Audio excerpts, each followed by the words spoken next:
I could never, ever decide not to go there because I'm scared. Like, that is the worst, like, I just could never. What would you be full of if you did? I could not understand how somebody could make a decision to not do something because of fear. Like, something like going to Scotland, like, getting that opportunity and, like, just not doing it because they were scared. Like, but do you know what because the bottom line is, I know I'm going to be okay.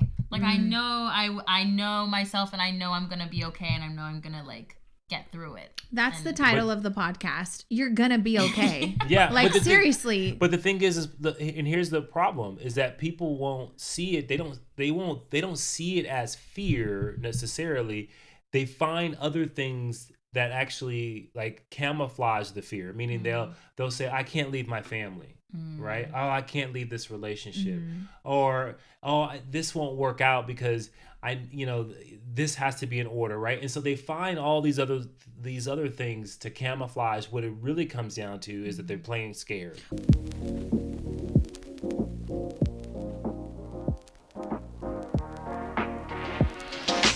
Hey guys, welcome back to the Push Podcast. I'm Janelle.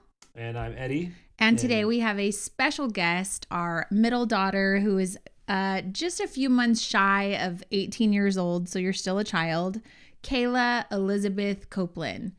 Yay! Hello. So you like gave her like full government name. I did. Yeah. Yeah. Well, that's not what her Olive Garden badge says, but that's her real name. So she just came home from work and we sucked her into the Push Podcast. So welcome to episode number 96 of the Push Podcast, Kaylah. I'm so excited to be here. Thank you for having me on. That's not what you said a minute ago when Dad was setting up and you were like, my agent told me I was going to be in and out and that this would only take 20 minutes. I am a busy woman. Yeah, and the most high maintenance guest we've ever had. You are. By far. I have done. Oh, that chair? Where'd you get that chair from? Yeah. Oh, I don't sit on you plastic. wanted me to sit on the dirty chair from outside. I stopped sitting on plastic in like 2019. Liar. Okay, you guys tone it down. So this is what we're going to do. Every episode of the Push Podcast, Kaylah, we start off with a what in the world. So we'll go first and then you kind of jump in and you share like when the last time was someone made you say, what in the world is happening? Okay. So here's my what in the world. Are you ready, honey? I'm ready. This one's for you. Oh, okay. Yesterday, I found out that the number one condiment in America is mayonnaise. God dang. Oh. You guys, Eddie hates mayo. Do you like mayo, Kaylah? Yeah, I don't mind it. Yeah, like light mayo. Yeah. Wait a second. I like mayonnaise. Like you cannot have a sandwich without mayo. But I would never be like, oh, I love mayo. I would just, like I would never, but I would never be like, oh, no mayo, please. Right. Yeah, So I'm like, no mayo, gross, save it. So Eddie hates dogs. mayonnaise. I need to know, we need to take an Instagram poll or something. Do you love mayo? Because we have Olivia Holmes on our team who's with me. Like, okay, mayonnaise, you can make deviled eggs. You make potato salad. Oh, you make she a likes lot mayonnaise. of things. Well, I make a lot of things for you that have mayonnaise too that you just don't know. Yeah, you just Garlic can't tell aioli, chipotle mayo. That I'm stuff not has eating, like- mayonnaise. yeah, but it's not. It's covered up. It's like the number one condiment in America is the point. No, and you are so repulsed, okay? It has to be ketchup. No, I'm glad that you said that because here's the thing. Mayo wasn't even, or ketchup wasn't even close. There were $2 billion worth of mayo that was sold last year and 800 million in ketchup sales. So it's not even like close. That's because ketchup is used so often people give it away for free. You look at anybody's house, they got drawers and drawers of ketchup packages, so they don't have to buy ketchup. Okay, so here's the what in the world. You ready? The top 5 condiments in the year 2017. Number 1, ketchup. Number 2, mustard, which is your go-to. I love mustard. Number 3, mayo. Number 4, soy sauce. And number 5, hot sauce. Makes so sense. here's my question. What in the world happened that made mayo jump up in 2020 by 3 spots? What happened? Oh. Because it was like during quarantine and into 2021. Maybe people were making more sandwiches. I mean, that had to have been it, right? Like you put Yeah, mayo on Did you hear me? sandwiches. $2 billion worth of mayonnaise was sold in 2020 and only $800 million in ketchup. That's crazy, right? Okay, well, what's the price difference from ketchup and mayonnaise? You're missing the point. The I'm point not. is it's the number because they're one not condiment. interchangeable. You can only choose like whichever one is cheapest. You choose the one you're going to use. What I'm saying is if mayonnaise is significantly, because let's just say, for example, let's say, here's a good one. So let's say, for example, because of the pandemic, there were restraints on eggs. There were restraints on different things that help produce mayonnaise. And so the price of mayonnaise went up. And ketchup stayed the same or is lower. 2 billion versus 800 so million. If I go to the grocery store and a thing of mayonnaise is $3, but a thing of ketchup is $1.20. I don't think that that's the case. Okay. I think there's something like this generation did something to say, hey, mayo. Maybe it's like because mayo you can have it with paleo, people are losing right? Their goddamn mind. That's what's happening. Oh my God. Sorry. So I thought that she would really love that. And then another one I had was, did you know that you can officially do a DNA test for your dog now to figure out what mix or breed your dog is? Why? Right. Why? I literally heard someone on the radio say, we just ran his DNA and he's actually part... I don't even know the type of a dog. Maybe it's relevant when you're looking at like medical conditions because certain dogs are or when you're trying to like sell a dog, you want to be able to be accurate and say this dog is 72% Greyhound, Shih Tzu. I just thought that was crazy. Unbelievable. What do you think? Well, what do I think about what? I mean, all of it. Those are my what in the world. Those are a pretty amazing what in the world. Okay. So, yours? What's yours? Go ahead, Kaylah. Mine? Yeah. My what in the world is when, because I work as a host at the Olive Garden, if you could not tell from my name tag. My what in the world is when I have two customers that come in and I seat them at a booth and they both sit on the same side of the booth. That happens more often than you think. And I'm setting down their menus on the opposite side. Nope, they slide in together, which is like... You don't like physical contact, though. I don't understand. Like, I'm just like, why wouldn't you just sit across from each other? There's just so much more room that way. That's a really good one, Kayla, because I would say I never have sat next to Dad in a booth. Unless we're with another couple. No, exactly. You're not listening. Right, she said two people only. I know. Only two, but at a 4-person booth, and two of them sit on the same side of the booth.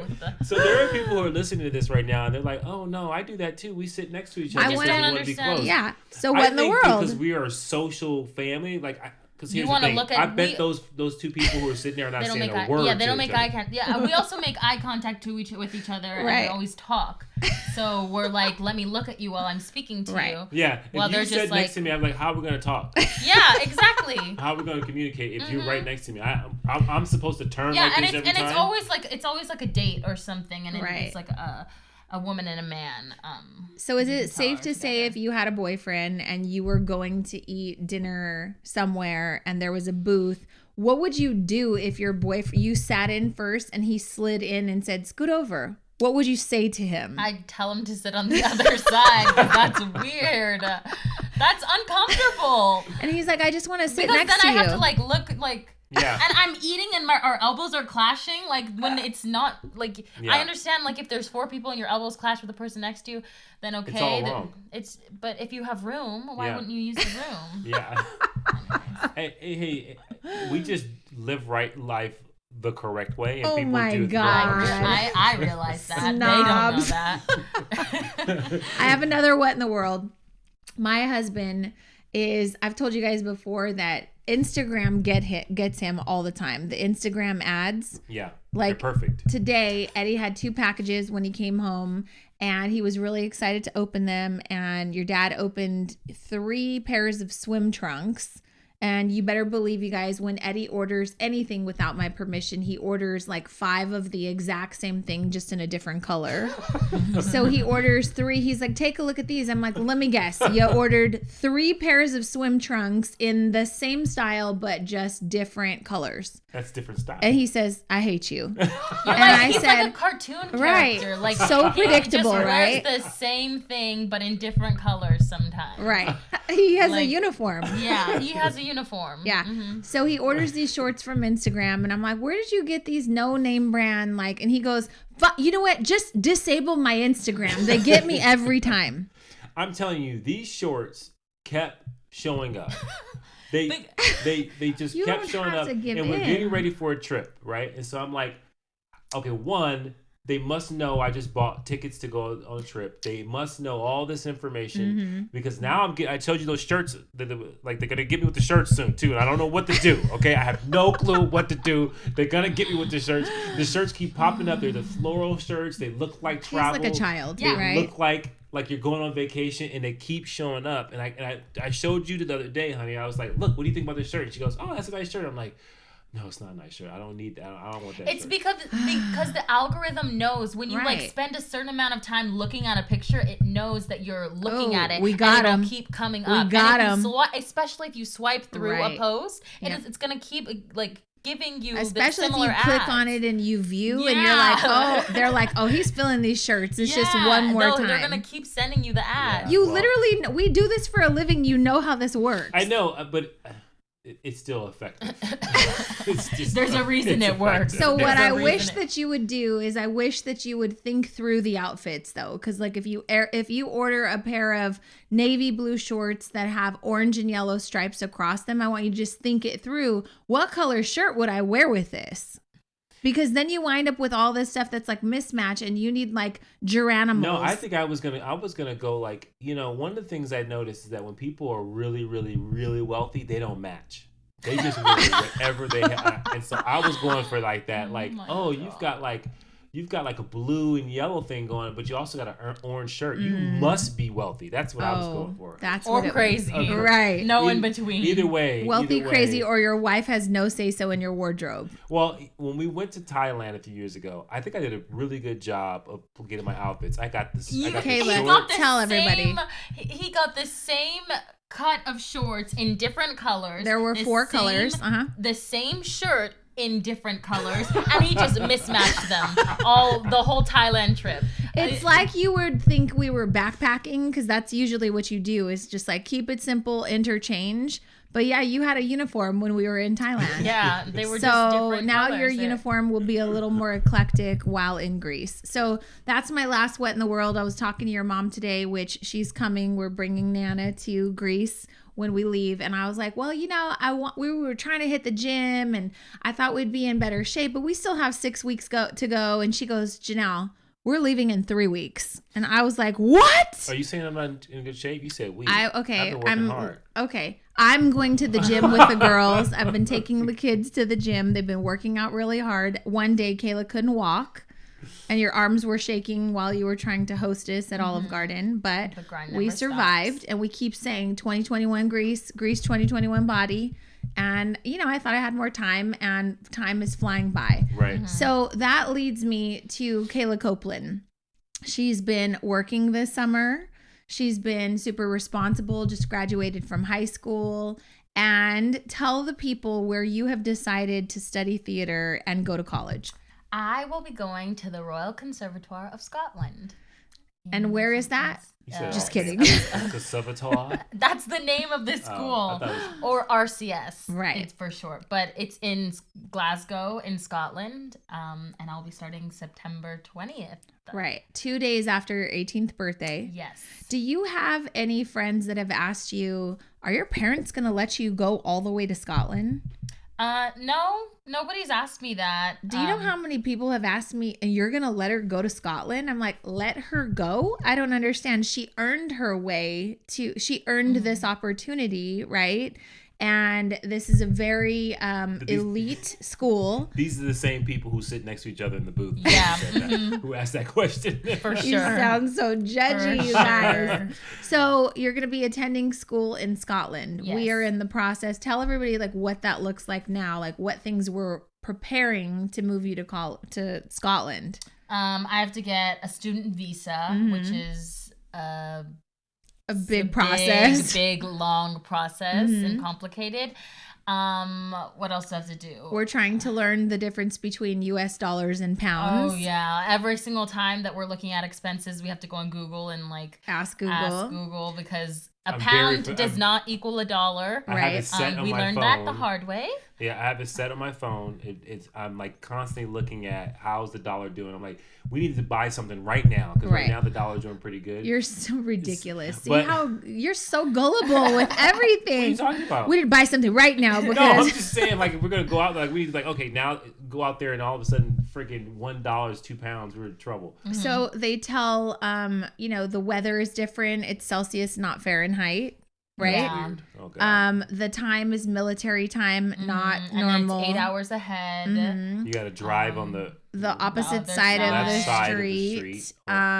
While you're on the right side of your vehicle. Mm-hmm. Right. So we have a lot of new culture shock things, right? Mm-hmm. And just like the lingo of Scottish people and like the Scottish accent, especially where I'm going, is especially like hard to understand, and I'm really scared about that. Give us a little sample of that. I can't. Yeah, I cannot. Yes, because shout out to our we have some people who looking at our demographics for this Push podcast. Mm-hmm. We've got some people in Glasgow. Ooh. Yep. So we found a new auntie for you. Her name is Amy. She's in our Passion and Profit class, and she said she'd be happy to be an honorary auntie. She's an hour away. Oh, that's great. Yeah. Okay. So if you need anything, she's right there. But you guys, it's different. We have moved a child into college, right?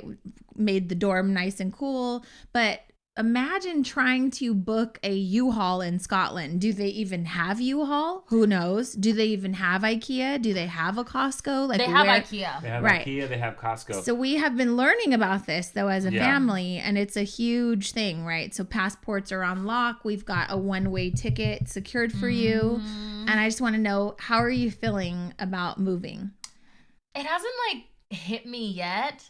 Well, you're out in 70 days. I know, but I'm really excited for it. Like sometimes it'll hit me, like it hits me in waves where I'm like, oh my gosh, I'm gonna be an adult. Mm-hmm. My first experience being adult is gonna be in a different country, and my parents are gonna be really far. Yeah, we'll be there. No, I'm just joking. So I want to get in this because I know like. The Push podcast, like one of the things that we try to do is we try to help people get good perspectives. This is about personal development. So, it's what people need to know is how you made the decision, right? Mm-hmm. And so what we want you to get from this is like, we didn't tell you these things. Like you went through a certain criteria of how to choose the school that you were going to choose. And you choose it based off of some very specific things. Mm-hmm. And I think it's very different than how many people approach decisions. Mm-hmm. So, rewind, you had already accepted to go to DePaul University, right? In Chicago. And you're going to study theater there. And that was like done. Lease signed, school signed. We have friends. We have roommates. We like, ordered T-shirts. You talk about like you talk about being vested, right? You're like that. You were completely vested, and then the opportunity came to go to the Royal Conservatoire. Why are you saying it like that? Of Scotland, and you stopped. And what did you do? Walk us through your decision making. Well, before you get to the decision, I want to tell the people that in America, the commitment date is different, right? Yeah. And so the reason why you had already committed is because in America, you have to do that a lot earlier. But in Scotland, it's different. For in the UK schools, they'll give you your decision in like May. Late June, like early June, late May, and then for U.S. schools, you have to commit by May 1st. Right. So that's why. You had already committed. Okay, then talk to the people about like what happened because you were stressed. Well, yeah. Originally, I did not think I was gonna get into this school because I just figured they only let in like 5 or 7 Americans, and no, I think it's like 5 or they let in 7 international students. Right. And I was like, I don't know. And it's ranked number 1 in the world as a conservatory. And I was like, okay, this is a reach. So I'm just gonna put all my eggs into DePaul, put all my eggs in that basket, and I'm just gonna commit. And I already loved the school I already loved DePaul, and it was a great program. So I just wasn't like expecting to get in at all. And so when I got in, I was just in shock. And there was waves of just stress and not knowing what I was going to do because, you know, RCS would be a 3-year studying program while DePaul would be 4 years. And then it ended up, RCS would end up being cheaper anyways. And also it's an amazing school. And then it came down to like, would I ever have the opportunity to, you know, go outside of the country and study and meet all those different types of people, because the school really is like an international school. It doesn't, they only let in like 7 Scottish people and then 7 international students. So I would get the opportunity to meet so many different people and to work with so many different people that I wouldn't have gotten the opportunity to do at DePaul. And I just couldn't say no, like, because I would be left with regret. Like, if I had said no, I would go throughout my entire DePaul, like, university experience regretting and thinking, what if I had done this? What if I had gone to Scotland? You said something interesting. You said, if I would have chose to go to DePaul, I would have been thinking about Scotland while I was there. But if I'm in Scotland, I would not be thinking about DePaul. No. Right? And then you also said something of that when the guy told you and characterized how hard and difficult the school was, and what did you respond to when you heard that? Well, so they told you when they decided to offer you one of the spots, right? And I want to reiterate to the listeners, like, how amazing you are, how talented you are, and how hard you worked during those auditions. It was rigorous to get in, and it was difficult, and you were constantly questioning yourself. And every time you finished with an audition, you were like, whatever, I'm not going to get in. Like, you were kind of like... You were pissed after your Howard one. Right. Oh my gosh. So you got into all the top schools, right? And then here comes RCS at the last minute. Like, hey, we'd love to have you. And then they specifically said, listen, if you're looking for a college experience, this is not the college for you. Right. We are going to be working you from 400 hours to whatever the hell that means. The difference is that it's a conservatory, so I'm not going to be taking any academic classes at all, and I'm going to be like from dawn to dusk just doing theater. And at DePaul, it would be a little bit more lenient. It was more of a college experience. And it came down to like where I thought I could get the best education, and that ended up being at RCS. It also, though, was really impressive as your parents to watch you make the decision to choose the harder option. And that makes me a little emotional, because that's what we do for a living with our students, is try to get people out of their comfort zone. I remember like the deciding factors, because I spoke to somebody that I knew that went there from one of my acting teachers connected me to a person that went there, and he said that I'm someone that likes to be pushed, and this place is why I chose it. Or that's why I chose RCS. And he was like, every day you walk in and you're scared. And in the good way, because you know you're going to be pushed to your limit, you know you're going to learn, and that is the reason why I chose RCS, because I didn't want to go into somewhere where I knew I was going to be comfortable all the time, because I'm someone that when I'm in an uncomfortable space, it's where I grow the most, and I know I'll learn the most when I'm scared and when I have, you know, I'm up to my neck in work, and that's really what I wanted from college. So that's why I gotta tell you, that's one of the things. Thank you for saying that, because I was like, I know that's what you told me, but then when I asked you, like, what did I say? I was like, your question was kind of I didn't weird, know that though. Was a question. But I want to tell you publicly that that's one of the best traits that you have, is that you know that when I'm pushed, that's when I see the best results. That's when I see the most growth.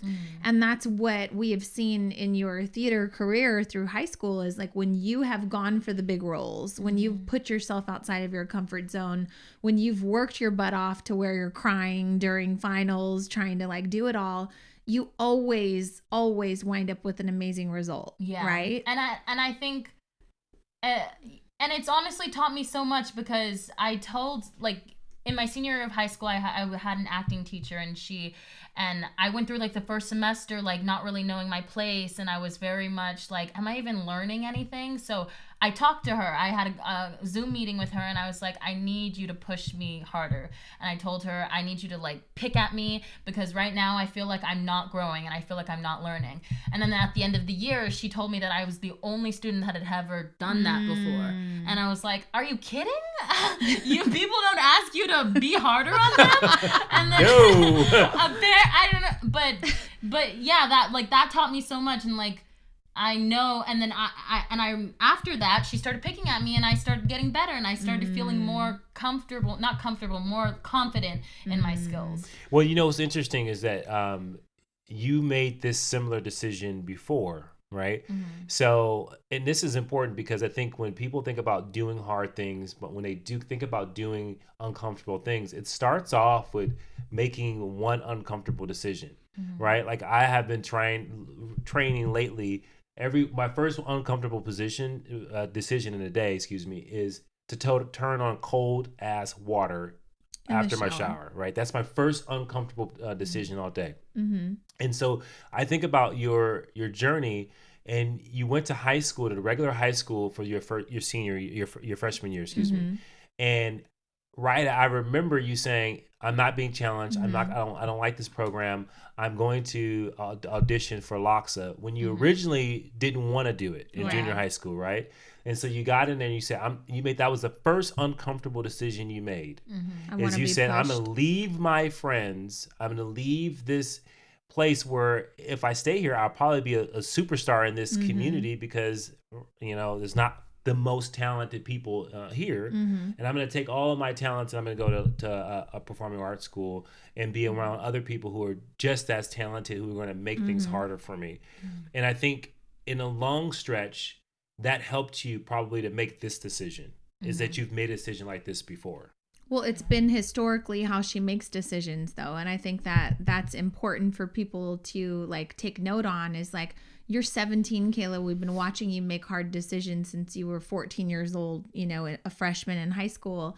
And I think that most people, adults, try to live their lives avoiding discomfort, avoiding the challenge. Nobody wants anybody to point out their flaws or to push them constantly or to make them uncomfortable. And this is how I know you're going to be rich, wealthy, and successful. One, because you choose discomfort, and two, because you are really messy. Like, you literally are the messiest human that I know. That wasn't always the case. You don't pick up after yourself anymore. And I'm going to blame it on the fact that you're spending all of your energy on really hard stuff. So I give you passes. But I'm going to say publicly, I know that you have to be rich, because no other like normal person could live the life that you are living right now. You have to be wealthy enough to have people come pick stuff up after you. Well, you know what's funny is that this was the child that used to be the most orderly, that used to be the most organized, that used to be, and I think in a way that you probably still are, but I think it was the arts. No, you had OCD. I think it was. I realized, well, honestly, I think it was like, she went from mathematics to arts, and like when you did that, I think that's when you got messy. My room got messy. Right. I mean, you guys, it is so messy. I don't even know what to do. I literally.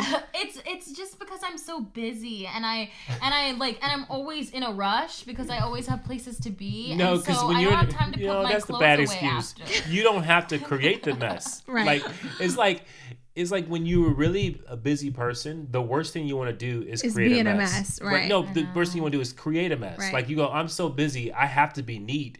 Otherwise, I won't have time to clean up the mess. So I'm going to share this picture with you guys so you can see that Kaylah, when she was, 9, 10, even 12 years old for Christmas, you'd get tons of clothes for Christmas or your birthday. And she would go in her room and she'd match all the outfits on the floor and literally be like, fold it up. This is for Monday. This is for Tuesday, right? Monday through like 2 weeks, if you could. Then I'm going to do laundry, and then I'm going to mix and match these. And I don't know what happened, but that's not you anymore. Yeah. When did that change? I don't know. I'm a Virgo too. So, well, because I still consider myself a very organized person, because in my head. It's all organized. What? And I know where everything is in my room. It just happens to be on the floor. So you just turned into an artistic mess, basically. Yeah, I think so. I blame the arts. Honestly, I think it got really bad during the pandemic when I was always in my room. Yes. No. Yeah. You literally went nowhere and there were clothes everywhere. I think it got bad during COVID. I want to blame COVID. Her room is blame so COVID. messy that I look at it and I go, I'm surprised you don't have a nervous breakdown. Like you would look at all this stuff, I would just go, oh my God, there's too many things around me. Because like if it's chaotic, like I find this with really creative people that they can still perform in a chaotic environment. Like things could be everywhere and they still can have laser focus on one thing. My brain doesn't work that way. Like I have to like move everything out of the way. You're very compartmental though. Yeah, I gotta move this over here. I don't want to look at it until I get to this. Yeah. Right. But you operate in every aspect of your life like that. Like, I think I just learned to operate in chaos, and I think it came from like being in the arts and stuff, because like you'll do a show and everything is chaotic. Like you're putting on a show and like set pieces are falling apart. People are painting on one side and you're doing a scene on the other side, and you act like it's okay. And it's okay. Yeah. You just work through it. That's true. You're improvising. Oh my God. Yeah, I love it. So now, okay, I want to bring it really quick. So now you've made a tough decision, and I want everyone to kind of gather this. Like, what we're trying to communicate in this podcast is that, you know, this 17-year-old girl who we love to brag about, and we love to brag about all our kids. Not really. No. I'm just kidding. I'm kidding. They're probably listening. No, but we love to brag about all our kids and talk about their great qualities, and then obviously they have, you know, their messy lives. But when you think about your kids will constantly teach you things if you allow them to. And I think that one of the things that we tried to do is try to just instill certain values and understandings and of how to approach things. And so, but I will tell you with this one, she has taught me is what you get from hard work, right? What you get from a diligent, directive determination to do well, right? And I think that what was interesting, I was talking to Ben, who a friend of mine, and when you first had got into it, I said, you know, it's interesting because Kaylah's amazing at what she does. I think right now she's learning, like she understands the skill of acting. I said, I'm curious what's going to happen when she's fully immersed in the art, right? And I think that what I've seen you do is you grew as a skilled performer, and then you started to really embrace the art, and then you started doing things that were like outside of like the actual script in a sense, right? You started to really take on the characters instead of like memorizing the lines, and still doing really well with performing it, but I saw the art coming through, and that was this interesting kind of, you know, maturation, I should say. So great job. I'm proud of you. What are your friends saying? Like, oh my God, I can't believe you're going to leave me. You're going to be gone. Like, is anyone making you not feel bad, but I could see adults saying that to other adults. Like, aren't you scared? Oh my God, you're going to be so far. You're going to be there. You're going to be lonely. Adults say that to me. Right. Yeah. Isn't that strange? Like other children are not saying it to you, but adults are saying it. I think also because my friends are also going far, but not to Scotland, girl. Not going to Scotland, right. But they're also like moving to New York and places like that. So my friends haven't been like, oh my God, like your parents are gonna let you do that, right? No. So why do you think that's the case though? Like more of the kids that are your age are like encouraging, like, oh, that's great, and this is normal to you guys, but why do you think, because we always talk about like old people, boomers, like they say weird things and you're like, okay, boomer, right? And then like older adults now are saying like, oh my God, aren't you scared? Why do you think that adults do that when you're not scared? I don't know. Is it strange? It's strange, right? It's strange. It's like when we were little, when people would ask us, oh, what's your favorite candy? And we're like, we don't eat candy. We don't eat candy. Is it because they run out of things to say? Like, because that's always interesting. Like, or when you're gonna get on, a tall roller coaster and you're short, you're a kid, and someone says, oh, "Are you scared?" Yeah. I just like despise people's question asking sometimes. Yeah, literally. Well, yeah, and I think it's a part of it is society, a part of it is how they're raised. Like I think that we are in a place where taking risk and doing something outside your comfort zone is not the norm. Right. And when you do it, people marvel at it, but they're also like, how come you don't feel the way I feel about this? Right? Aren't you just as scared as I would be? And doesn't that fear stop you? Where I think that in your situation, I think that there's definitely going to be some like nerves involved of doing this, but not enough to stop you.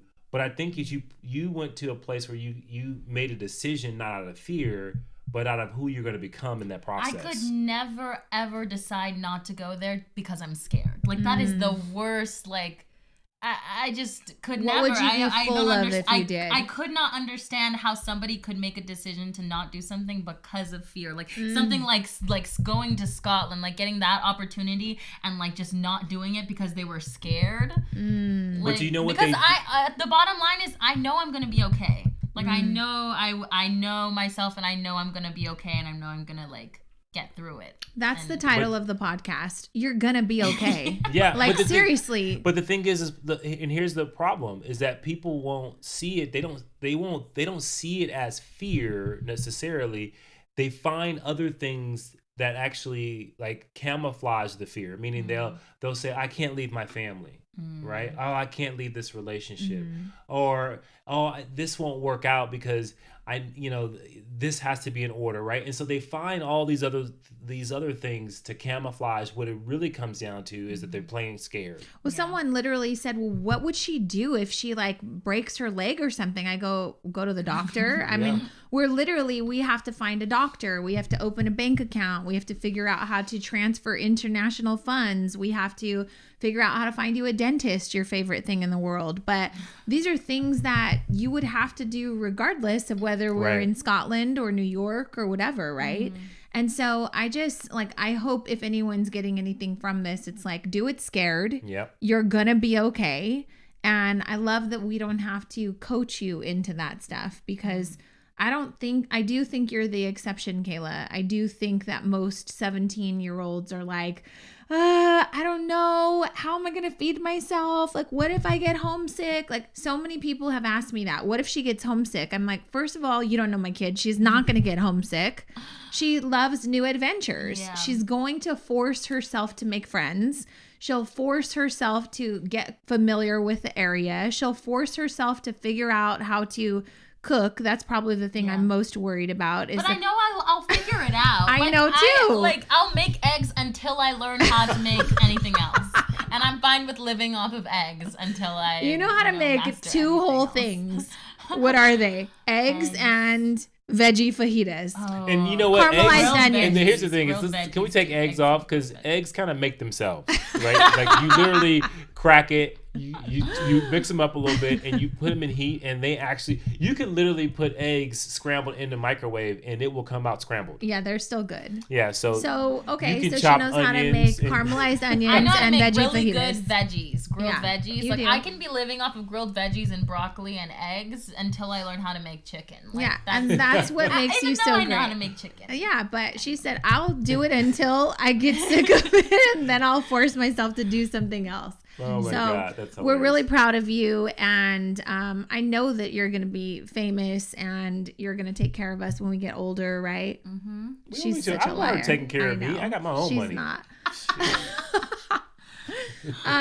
But I think if you listen to this podcast, it's not about us bragging about our kid. It's really interesting concept. I think that most of the students we work with hide behind fear. Most of the students we work with are really afraid to do an Instagram live or to go out in the community and sell whatever it is that they're passionate about making. Mm-hmm.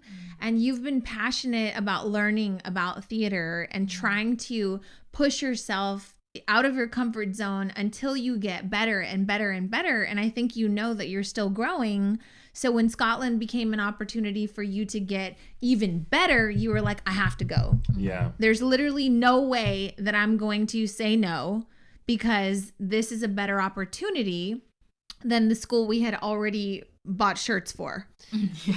Yeah. And you know, what I love about it is, and I want people to capture this, is that you will more times than not regret the things you don't do than the things that you do go out and do. Right. And so it's important to realize that, because when you look at your life and you think about the missed opportunities, and you think about when you're like that old saying, if I die and I'm on my deathbed, if I'm on my deathbed, and all of the ideas and the innovations and all the decisions that I should have made are sitting around my deathbed, staring at me with angry faces, saying, "I came to you and you did nothing with me." That is morbid. But that's the reality, right? And so if you're listening to this right now, and there's a pressing decision that you have to make, and the only reason why you haven't made the decision, or maybe the reason you're going to make a decision not to do it is out of fear, I am telling you, Kaylah's telling you, Janelle's telling you, make the decision to do it, and lean into the fear, because you know that once you conquer it, it's going to be the most rewarding thing that you have in your life. And when you back away from it and you move away from it, it'd be one of the biggest things that you regret in your life. And that regret is terrible, because it weighs tons when you just need to make a decision to go. I just want to know, I want Kaylah to close it out though. Where'd you learn that from? Like the concept of that. Do you remember? Her father. No, because we never forced you or pushed you to like, hey, do this, even though it's hard. Like, I mean, maybe we did inadvertently, but we never pressured you to constantly be out of your comfort zone. I don't know if we modeled that. I don't know if I feel like you've always expected that of yourself. So what would you articulate to someone on why you're able to do that, or why you're able to make those decisions? I feel like I'm just very blunt with myself. Like if I'm ever, I don't know, I never really see it as like, oh, this is something I'm afraid of, so I'm going to go get it. It's more like, I know this will be a challenge, so I'm going to try to master it, because I'm a very competitive person. Yeah, that's what it is. And I always want to try to better myself and like be better than the last time I did something, and just kind of like keep progressing. And when you don't get challenges, you can never progress. And I never really saw it as like, oh, I'm really afraid of this, so I'm going to do it. It was always just like, oh, that's a challenge. And if I can do this, then I'm one step forward. And then I can just keep going up. What a great reframe. I love that. I love it. And I love that you didn't, when you said competitive, you weren't talking about someone else. You were talking about yourself. Yeah.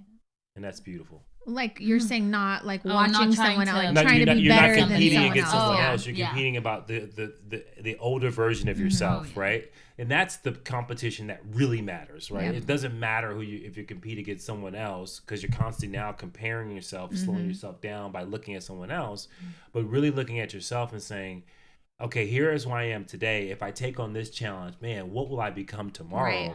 Right? And how will I better myself? And so that's just a beautiful thing. Well, we're inspired by you. We're also extremely proud of you. And you guys can join us in the countdown. Kaylah's leaving in 70 days. September 12th, we are piecing out America and moving to Scotland. I hear the food's not that great there. Yeah. Oh, you're saying we're moving to Scotland? No. Okay. We're moving her to Scotland, but we're all going to make sure that, we find pots and pans and find an IKEA. Yeah. And a doctor and all that stuff. So if you live in Scotland or you have a friend in Scotland, share this podcast. We need some more honorary family members to make sure that Kaylah's okay in Scotland. So good job, baby. We love you. Thank you. I love you too. And you guys can push through. Bye. Bye.